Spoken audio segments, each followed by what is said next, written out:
Hi friends, I am Abhishek. Welcome to my YouTube channel the ocean of Shiksha. तो अभी जो हमारा वीडियो डिस्कशन चल रहा है वो चल रहा है क्लास 9 का जो पॉलिटिकल साइंस है, चैप्टर 2 कॉन्स्टिट्यूशन डिजाइन। तो उसको हम डिस्कस कर रहे हैं।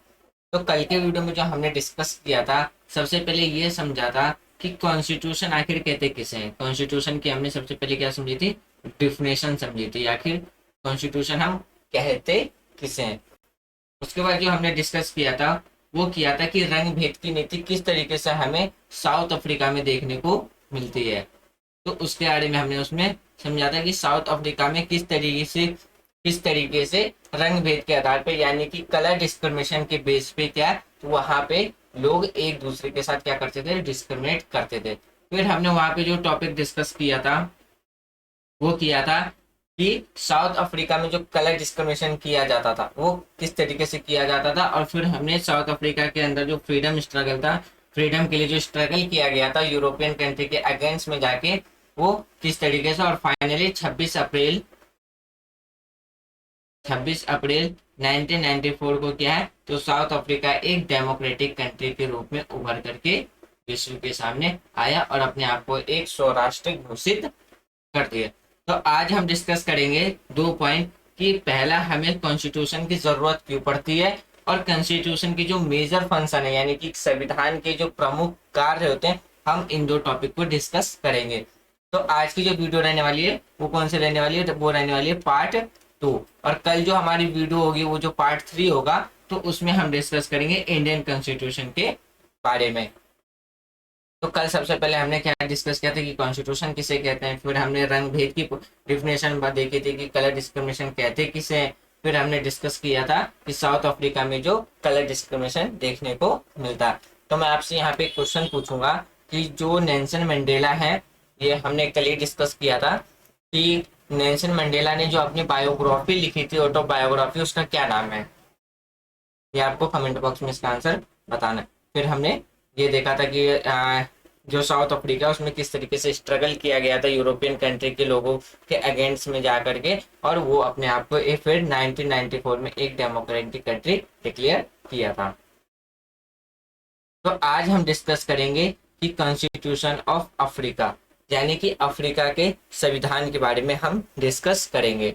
तो अफ्रीका का जो संविधान है, यानी कि हम जब साउथ अफ्रीका की कॉन्स्टिट्यूशन की बात करते हैं तो उसमें क्या है, साउथ अफ्रीका की कॉन्स्टिट्यूशन में कि हिस्ट्री और फ्यूचर दोनों की बातें उसमें लिखी गई है। हिस्ट्री और फ्यूचर, अब दोनों की बातें कैसे लिखी गई है, तो हिस्ट्री में जो भी उनके साथ घटनाएं घटी थी, जिसके आधार पर उनके साथ डिस्क्रिमिनेशन किया जाता था, यानी कि कलर के बेस पे जो डिस्क्रिमिनेशन किया जाता था, तो उसमें भी उन्होंने अपने कॉन्स्टिट्यूशन में ये लिखा कि हमारे देश में किसी भी प्रकार का, चाहे वो कलर उनके बेस पे हो, किसी भी बेस पर क्या हो, डिस्क्रिमिनेशन नहीं किया जाएगा। यानी कि जो जो अत्याचार उन्हें पास्ट में उनके द्वारा झेले गए थे, तो उन सब को क्या किया, तो अपने इतिहास से सीखते हुए उन्होंने अपने एक भविष्य, उज्जवल फ्यूचर के लिए, एक अच्छा भविष्य के लिए उन्होंने ये सारे प्रावधान इतिहास से लिखते हुए लिखा है अपने संविधान में, इतिहास से सीखते हुए। इसलिए कहा जाता है कि जो अफ्रीका जो कॉन्स्टिट्यूशन है, अफ्रीका की कॉन्स्टिट्यूशन में हिस्ट्री और फ्यूचर, इन दोनों के बारे में हमें देखने को मिलता है। जैसे कि हिस्ट्री से क्या, वर्तमान, यानी हम बात करें इतिहास से क्या लिया है, तो इतिहास में जो भी उनके साथ कलर डिस्क्रिमिनेशन किया जाता था, तो इस आधार पे क्या किया कि जो कलर डिस्क्रिमिनेशन के बेस पे उनके साथ जो भी क्रूर जैसा या जो अत्याचार किए जाते थे उन पे, तो उन सब वो आगे दोबारा ना किए जाए साउथ अफ्रीका के लोगों के साथ। तो उन्होंने अपने कॉन्स्टिट्यूशन में क्या लिखा कि हर एक पर्सन के लिए समानता रहेगा। हमारा कॉन्स्टिट्यूशन हर एक पर्सन के लिए क्या रहेगा, तो समान रहेगा। ये साउथ अफ्रीका के कॉन्स्टिट्यूशन में लिखा गया। और जितने भी जो सेपरेट करने वाली जो पॉलिसीज थी, यानी कि जिसे हम कहते हैं दमनकारी पॉलिसीज, उन सारों को हटा करके उसे दोबारा ना दोहराया जाए, तो उसके लिए एक अच्छे फ्यूचर के लिए उन्होंने अपने संविधान में क्या लिखा कि हर एक पर्सन क्या रहेगा, कॉन्स्टिट्यूशन के लिए इक्वल रहेगा। यानी कि चाहे कोई पर्सन ब्लैक हो, व्हाइट हो, या वो किसी भी स्किन कलर का क्यों ना हो, उसके लिए कॉन्स्टिट्यूशन क्या रहेगा, हमेशा बराबर रहेगा और कॉन्स्टिट्यूशन उन सबको एक समान अधिकार देगा। तो ये किसमें कहा लिखा, तो साउथ अफ्रीका ने अपने कॉन्स्टिट्यूशन में लिखा। उसके बाद वह अपने देश को इससे सभी लोगों द्वारा अव्यवस्थित अवस्थाओं को समझा करने की घोषणा पत्र भी है। यानी कि अगर हम कॉन्स्टिट्यूशन की बात करें तो कॉन्स्टिट्यूशन क्या करता है, उस कंट्री के हर एक पीपल के साथ वो क्या करता है, अपनी अपने जो उसकी जो मीनिंग है, उसकी जो रियल सेंस है उसको शेयर करता है। और जैसे कि हमने अभी थोड़ी देर पहले डिस्कस की, चाहे व्हाइट स्किन की पीपल हो या ब्लैक स्किन की पीपल हो, चाहे फिर मेल हो या फीमेल हो, उस कंट्री के लिए क्या होगा, उस सबके लिए वो कंट्री क्या रहेगा, तो सामान्य रहेगा और सबके लिए संविधान क्या रहेगा, तो बराबर रहेगा। ये सब लिखा गया किसमें, तो साउथ अफ्रीका के कॉन्स्टिट्यूशन में।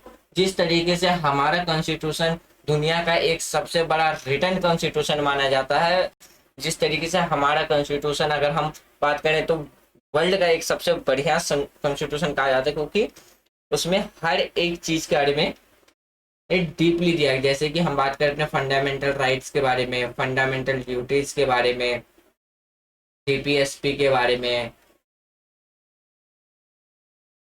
डीपीएसपी के बारे में। अगर हम फंडामेंटल्स की ही बात करें तो फंडामेंटल्स में हमारे पास बहुत से ऐसे अधिकार हैं। अगर हम बात करें आर्टिकल 14 से लेकर 32 तक, तो इसमें जितने भी जो अधिकार दिए गए हैं उसमें ये सब इसलिए दिए गए ताकि हमारी कंट्री में जो डिस्क्रिमिनेशन होता है हर एक स्तर पे वो ना हो, और कंट्री में हम क्या करें, इक्वालिटी और यूनिटी को प्रमोट करें, और यूनिटी को प्रमोट करें। इसलिए हमें इतने सारे अधिकार दिए गए। तो ठीक उसी तरीके से जो साउथ अफ्रीका का जो कॉन्स्टिट्यूशन है उसमें भी बहुत सारे अधिकार दिए गए हैं लोगों को, जिससे कि क्या है, तो कंट्री में एक इक्वालिटी और यूनिटी बनी रहे, और यूनिटी बनी रहे। और यूनिटी को बढ़ावा देने के लिए ही उन्होंने अपने कॉन्स्टिट्यूशन में सबको एक समान दर्जा देने का प्रस्ताव लिखा है। यानी कि प्रस्तावना उन्होंने रखा है कि चाहे फिर वो ब्लैक स्किन के लोग हो, चाहे व्हाइट स्किन के लोग हो, चाहे वो मेल हो चाहे फीमेल हो, उनको सबके लिए देश क्या है,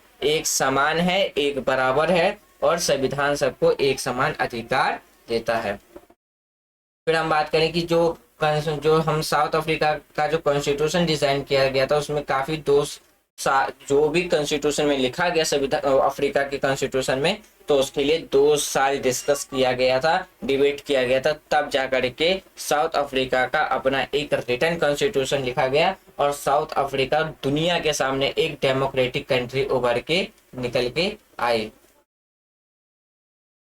डेमोक्रेटिक कंट्री उभर करके आई। और वो भी कब, जब 1994 में वो आजाद हुई थी। अब अगला जो हमारा टॉपिक है वो है नीड ऑफ कॉन्स्टिट्यूशन। आखिर हमें संविधान की जरूरत क्यों पड़ती है। चाहे हम किसी भी कंट्री की बात करें, चाहे उसका रिटन कॉन्स्टिट्यूशन हो या अनरिटन कॉन्स्टिट्यूशन हो, चाहे वो कोई भी कंट्री हो, चाहे वो डेमोक्रेटिक कंट्री हो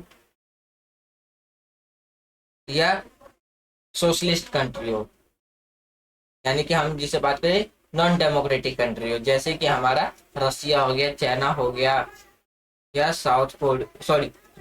नॉर्थ कोरिया हो गया। तो लेकिन हर एक देश का अपना कॉन्स्टिट्यूशन होता है, लेकिन कॉन्स्टिट्यूशन जो होता है, लेकिन उसकी जरूरत पड़ती क्यों है, ये आज हम समझेंगे।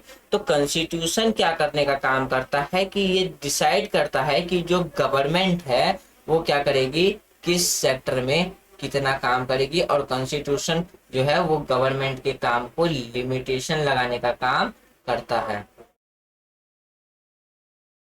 और जो भी सरकार का फंक्शन है, यानी कि सरकार क्या काम करेगी, गवर्नमेंट की जो फंक्शन की बात होती है, तो वो भी किस में लिखा रहता है, तो वो भी कॉन्स्टिट्यूशन में ही लिखा रहता है कि सरकार किस किस क्षेत्र में कितना काम करेगी। तो पहला कॉन्स्टिट्यूशन का काम यही होता है कि वो सरकार को निर्देश देने का काम करती है कि सरकार का फंक्शन क्या है, सरकार क्या कार्य करेगी, सरकार किस क्षेत्र में कार्य करेगी, सरकार किसको मतलब उसके सरकार किस कंट्री की डेवलपमेंट के लिए, सिक्योरिटी के लिए, अपने इंडिपेंडेंस बनाए रखने के लिए, लोगों के इंटरेस्ट में काम करने के लिए जो भी लिमिटेशन है वो किसके द्वारा तय की जाती है, तो कॉन्स्टिट्यूशन के द्वारा तय की जाती है। और एक कंट्री को डेवलपमेंट की ओर ले जाने के लिए तो उसमें कॉन्स्टिट्यूशन अपना सबसे ज्यादा इम्पोर्टेंट रोल प्ले करती है। दूसरा फंक्शन अगर हम बात करें, जो कॉन्स्टिट्यूशन की जो दूसरी जरूरत होती है वो इसीलिए होती है, कॉन्स्टिट्यूशन जो है फिर वो क्या डिसाइड करता है कि गवर्नमेंट के जितने भी जो वेरियस ऑर्गन्स यानी कि जो सरकार के जो अलग अलग जो सेक्टर एरिया के जो डिवाइडेड रहते हैं, कि हर एरिया पे जो डिपार्टमेंट रहता है गवर्नमेंट का, कि किस डिपार्टमेंट किस एरिया को कौन सा डिपार्टमेंट देखेगा, तो उसके भी फंक्शन किसके द्वारा डिसाइड किए जाते हैं, तो कॉन्स्टिट्यूशन के द्वारा डिसाइड किए जाते हैं। जैसे कि अगर हम बात करें ऑर्गन ऑफ द गवर्नमेंट के बारे में, अगर हम बात करें तो ऑर्गन्स ऑफ गवर्नमेंट कहते किसे हैं। जैसे कि अगर हम बात करें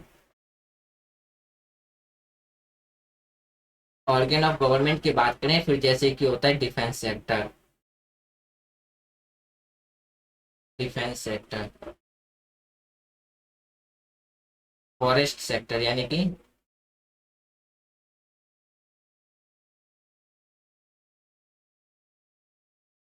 इस तरीके से, फिर हेल्थ सेक्टर, इस तरीके से जो गवर्नमेंट जब अपने अलग अलग सेक्टर में अपने मिनिस्टर को जब अपॉइंट करते हैं या अपने मेंबर्स को ले जाके अपॉइंट करती है और उसका निर्वाचन करते हैं कि आपको इस सेक्टर में आपको डेवलप करना है, तो उसका जो कार्य होगा वो भी किसके द्वारा तय किया जाता है, उसके भी जो राइट्स होते हैं वो किसके द्वारा प्रोवाइड करवाए जाते हैं, तो कॉन्स्टिट्यूशन के द्वारा प्रोवाइड कराए जाते हैं। सरकार को अपनी शक्तियों के दुरुपयोग से रोकने का काम भी कौन करते हैं, तो हमारी मतलब कॉन्स्टिट्यूशन करती है। अगर हम बात करें कि सरकार अपनी पावर का मिसयूज ना करे, इसलिए उस पर प्रतिबंध करने का काम कौन करता है, तो कॉन्स्टिट्यूशन करता है। इसीलिए हमें कॉन्स्टिट्यूशन की आवश्यकता पड़ती है। अगर एग्जाम्पल के तौर पे हम अपनी ही कंट्री की बात करें, तो हमारी कंट्री में क्या है, गवर्नमेंट कोई भी ऐसा डिसीजन नहीं ले सकता है जो कि पब्लिक के इंटरेस्ट में अगेंस्ट में हो, या गवर्नमेंट के पास जो भी पावर है वो गवर्नमेंट अपनी पावर का क्या कर सकता है, तो मिसयूज नहीं कर सकता है। क्यों? यदि अगर गवर्नमेंट अपनी पावर का मिसयूज करेगा तो उसके अगेंस्ट में फिर क्या होगा, तो या पहले तो गवर्नमेंट चेंज हो जाएगी, और दूसरा उसके लिए जो भी पनिशेबल होगा तो उसे पनिश किया जाएगा। तो इसीलिए जो कॉन्स्टिट्यूशन है, कहा जाता है कि कॉन्स्टिट्यूशन सरकार को लिमिटेशन का काम भी करती है। किसका काम करती है, तो लिमिट लगाने का भी काम करती है। और हमारी कंट्री में कॉन्स्टिट्यूशन का सिक्योर गार्ड किसे कहा जाता है, तो सुप्रीम कोर्ट को कहा जाता है। इसको कहा जाता है, सुप्रीम कोर्ट को कहा जाता है। क्यों? क्योंकि हमारा कॉन्स्टिट्यूशन को कौन डिफाइन करता है, तो सुप्रीम कोर्ट ही डिसाइड करता है। उसी तरीके से अगर हम बात करें तो कॉन्स्टिट्यूशन का क्या काम रहता है, तो कॉन्स्टिट्यूशन जो भी गवर्नमेंट के पास जो पावर रहते हैं या शक्तियां रहती हैं, उसको एक तरीके का लिमिटेशन लगाने का काम करते, ताकि वो अपने पावर का मिसयूज ना कर पाए।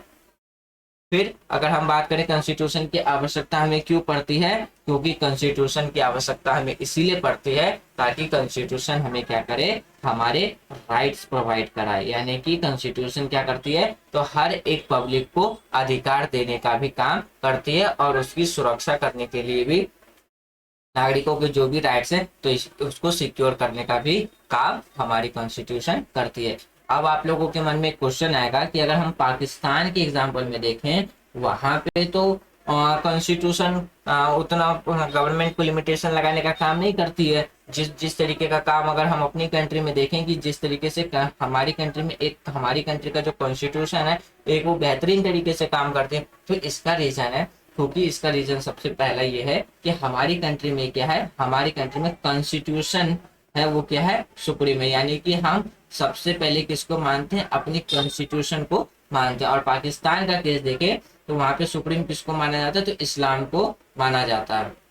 यानी कि इसलिए पाकिस्तान को एक इस्लामिक कंट्री कहा जाता है और इंडिया को एक डेमोक्रेट मतलब एक सेकुलर स्टेट कहा जाता है। रीजन ये है क्योंकि हमारी कॉन्स्टिट्यूशन में क्या है, हर एक पर्सन को जो अधिकार है कि वो अपने इच्छा के अनुसार किसी भी रिलीजियस को मान सकता है, किसी भी रिलीजियस को फॉलो कर सकता है, वो अपने पूरे जो फंडामेंटल राइट्स हैं, जो भी उनके मौलिक अधिकार है, उनको पूरी तरीके से एंजॉय कर सकता है। हमारे कॉन्स्टिट्यूशन के सामने क्या है, हर एक रिलीजन क्या है, तो समान है। ना हमारा कॉन्स्टिट्यूशन ना ही किसी रिलीजियस को प्रमोट करता है, ना किसी का डिमोलिश करता है। सबके लिए हमारा कॉन्स्टिट्यूशन सभी धर्मों के लिए क्या है, एक समान। जबकि अगर हम पाकिस्तान की बात करें तो पाकिस्तान जो है तो वहां पे सुप्रीम किसको माना जाता है, तो इस्लाम को माना जाता है। इसलिए वहां पे जो भी कार्य किए जाते हैं तो वो इस्लामिक के तौर तरीके के आधार पे ही किए जाते हैं। यानी कि इसलिए हम कहते हैं कि Pakistan not a secular country, Pakistan is a Islamic country. और जबकि हम अपने कंट्री में ऐसा कुछ भी नहीं कहते, हम अपनी कंट्री को क्या कहते हैं, एक सर्कुलर स्टेट यानी कि एक धर्मनिरपेक्ष देश के रूप में भी जानते हैं। तो अगर फिर पाकिस्तान अगर वहां पे भी बात करें तो जैसा कि अगर वहां पाकिस्तान में भी क्या है, तो वहां पे जो भी लोगों के जो अधिकार हैं तो वहां का जो कॉन्स्टिट्यूशन है वो भी उनके अधिकार की सुरक्षा करता है। यानी कि अगर हम कॉन्स्टिट्यूशन की बात करें तो कॉन्स्टिट्यूशन क्या करता है, चाहे वो किसी भी कंट्री का जो कॉन्स्टिट्यूशन हो, तो वहां पे क्या है, तो जो कॉन्स्टिट्यूशन है वो पब्लिक के अधिकारों की रक्षा करने का काम करता है। लेकिन जब हम चाइना की बात करें तो चाइना में ऐसा इसीलिए नहीं हो पाता है क्यों, क्योंकि वहां पे जो हेड है यानी कि अगर हम प्रमुख माने वो कौन है, तो सेंट्रल है। वो कौन है, सेंट्रल है। और सेंट्रली डिफाइन करता है कि कॉन्स्टिट्यूशन क्या है और कॉन्स्टिट्यूशन कैसे वर्क करेगा। जिस कंट्री में सेंट्रल डिफाइन करेगा कि उसका कॉन्स्टिट्यूशन का फंक्शन क्या है, कॉन्स्टिट्यूशन क्या है, कॉन्स्टिट्यूशन का बेसिक स्ट्रक्चर है, तो वहां पे लोगों की जो राइट्स है, यानी कि अगर हम जब सिटीजन्स के जो राइट्स की बात करें तो वो उतना सिक्योर नहीं रह पाता है। जो कंट्री में कॉन्स्टिट्यूशन को क्या, उसके लिए एक अलग वजह से उसके लिए क्या है, कॉन्स्टिट्यूशन अगर इंडिपेंडेंस है। जैसे कि हम बात करें हमारी कंट्री में जो कॉन्स्टिट्यूशन है उसमें पार्लियामेंट तो चेंज कर सकता है, उसमें पार्लियामेंट चेंज करके न्यू लॉ ला करके ऐड तो कर सकता है, लेकिन हमारी कंट्री में जो डिफाइन करता है कॉन्स्टिट्यूशन को वो कौन करता है, तो सुप्रीम कोर्ट करता है। कौन करता है, तो सुप्रीम कोर्ट करता है। और हमारी कंट्री में जो कोर्ट है, यानी कि हमारी कंट्री में जब हम जुडिशरी की बात करते हैं तो उसको एक इंडिपेंडेंट बॉडी बना के रखा है। यानी कि हमने अपने कॉन्स्टिट्यूशन में लिखा है कि हमारा जो जुडिशरी होगा वो क्या होगा, एक इंडिपेंडेंट बॉडी होगा, उस पर पार्लियामेंट का कोई भी रोल नहीं होगा, यानी कि पार्लियामेंट का उस पर कोई भी दबाव नहीं होगा। हमारी कंट्री में जो जुडिशरी है वो फ्री होकर के अपना काम कर सकती है। लेकिन जब हम सेंट्रल की बात करते हैं तो उसमें भी क्या होता है, तो जितनी भी जो जुडिशरी सब है वो किसके अंडर में आ जाते हैं, तो सेंट्रल के अंदर में आ जाते हैं। तो इसीलिए अगर हम पाकिस्तान या चाइना जैसी कंट्री की बात करें या नॉर्थ कोरिया कंट्री जैसी की बात करें तो वहां पे क्या है, तो सेंट्रल हेड है, यानी कि सेंट्रली डिफाइन करता है कि कॉन्स्टिट्यूशन क्या है। तो इसलिए वहां पे हमें क्या है, मोस्ट ऑफ टाइम जो भी सिटीजन्स के जो राइट्स हैं वो सुरक्षित नहीं रह पाते, यानी कि वो सिक्योर नहीं रह पाते हैं। फिर अगर हम कॉन्स्टिट्यूशन की बात करें तो कॉन्स्टिट्यूशन क्या करता है, एक ऐसे सोसाइटी को बनाने में मदद करता है जो कि एक वेलफेयर सोसाइटी हो, यानी कि एक अच्छे समाज बनाने निर्माण करने का काम कौन करता है, तो हमारा संविधान करता है। क्यों, क्योंकि संविधान ये डिसाइड करता है कि सरकार किस ओर ले जाके, मतलब अगर हम संविधान की बात करें तो संविधान तय करता है कि एक तरीके का रास्ता दिखाने का काम करता है किस कंट्री डेवलपमेंट की ओर जाए, किस तरीके से जाएगी। तो इसलिए कहा जाता है कि जो संविधान है वो क्या करने का काम करता है, एक ऐसी सोसाइटी बनाने का काम करता है जो कि पूरी तो वेलफेयर हो, जिसमें कि लोगों को एक अच्छा जीवन मिल सके, यानी कि एक गुड सोसाइटी बिल्ड करने का काम करता है हमारा संविधान। हमारा ये अगर जब हम बात करते हैं किसकी, तो संविधान की। अगला जो टॉपिक है वो है हमारा main function of the constitution, यानी कि संविधान का जो मुख्य कार्य है वो क्या क्या है। तो पहला कार्य यही है कि वो हर एक लोगों को क्या देता है, तो मौलिक अधिकार देता है, यानी कि अधिकार देने का काम करता है, अधिकार देने का काम करता है, देने का काम करता है। यानी कि जो कॉन्स्टिट्यूशन है वो क्या करता है, हर एक सिटीजन को जो कि क्या हो, अलग अलग जो हर एक रिलीजियस के हो या अलग अलग स्किन कलर के लोग हो या अलग अलग कल्चर मानने वाले लोग हो, चाहे उनकी लैंग्वेजेस क्यों ना डिफरेंस हो, तो उनके बीच में ज्यादा मतलब डिस्क्रिमिनेशन को हटा करके सहयोग और सहयोग और भरोसा विकसित करने का काम कॉन्स्टिट्यूशन करता है। फिर हम बात करें तो ये स्पष्ट करने का काम करता है कि सरकार का गठन कैसे होगा, यानी कि गवर्नमेंट कैसे बनाई जाएगी, ये भी कौन डिसाइड करता है, तो ये गवर्नमेंट यानी कि हमारा कॉन्स्टिट्यूशन ही बताता है कि कंट्री में जो गवर्नमेंट है वो किस तरीके से बनेगी।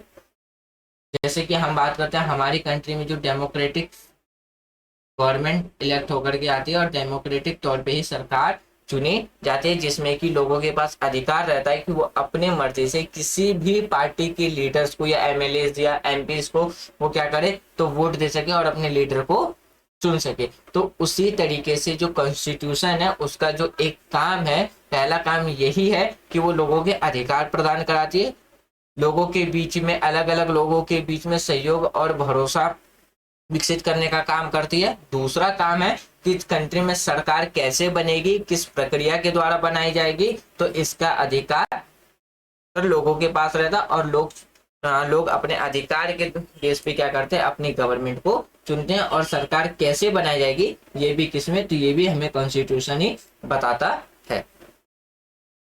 उसके बाद सरकार के अधिकारों की सीमा तय करना और नागरिक को अधिकार बताना, ये किसका काम है, तो ये भी संविधान का काम है। तो जैसे कि हम बात करें कि हमारी कंट्री में अगर हम हमारी अपनी कंट्री के एग्जांपल के थ्रू समझे तो हमारी कंट्री के कॉन्स्टिट्यूशन में क्या है कि सरकार किस हद तक काम कर सकती है। जैसे सरकार की लिमिटेशन सिर्फ किसमें है, लोग यानी कि पार्लियामेंट में है।